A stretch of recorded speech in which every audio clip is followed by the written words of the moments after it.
Hi, it's me again with Corel Draw Tips and Tricks. I've done a lot of videos on the envelope tool, but not to this extent because somebody had a very good question. They need to make some text, like this has 5 letters, this has 4 letters, but they're the exact same size. If we take this and hold down the shift key and hit the rectangle, we've got it's huge, 41 by 1672 rectangle around it. If we do the same thing to this one, hold down the shift key and double click on the rectangle, we've got a 41.1 by 1672. The text is the same. Now, I don't know why they need to do that. It might be people's first names of a shirt. So I just thought I'd go over this. There's 2 places to find the envelope tool. One of them is right here under envelope, which I use most of the time. And then also you can go to Windows, Dockers, and Effects. Well, I haven't used it in a while. There's Effects, and the envelope tool will open up or hit us, whatever it was. And you can do the same thing. I use this quite a bit when I'm making shapes, but when I'm just doing text. So when you get the envelope tool, there are 4 settings. One of them is unconstrained. One of them is single, straight line, single arc, or double arc. So I've kind of made the examples here of that and that and that. So if we take this text and we're on single arc, we hold this down, we get an arc.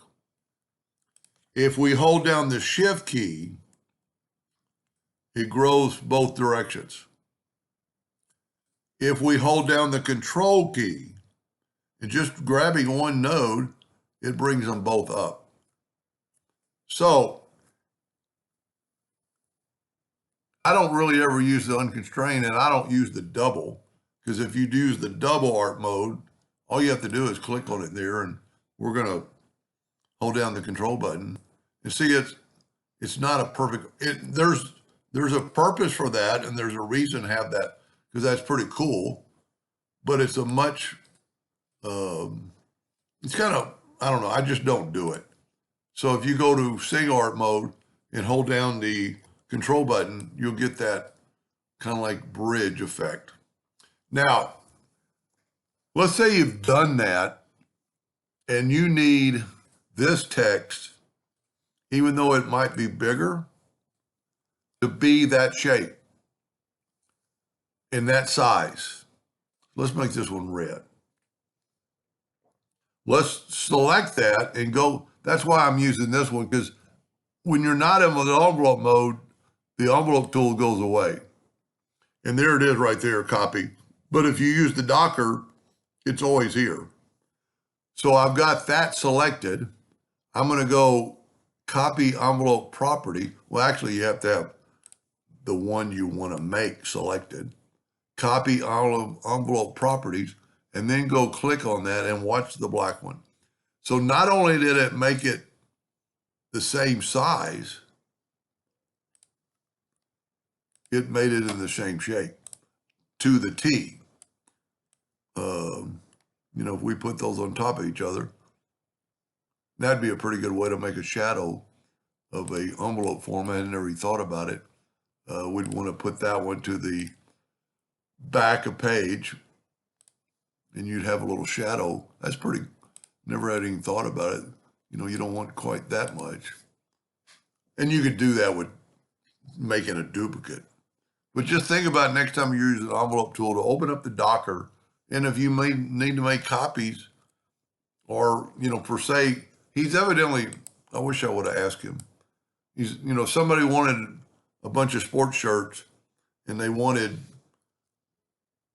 Tim and David to look the same. Maybe it's inside of a football. I don't really know. But remember the control key and the shift tool. Let's just do one more. I'm typing really big. I like that freshman font. I've been using that a lot.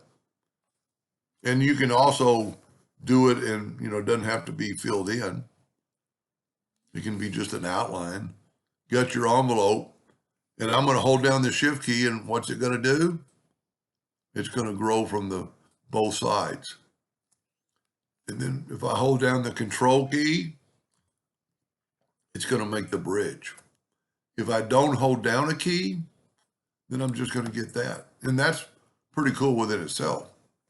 There's applications for all that. Anyway, I hope that answered the question, and maybe somebody got something out of that someday, and thank you for watching.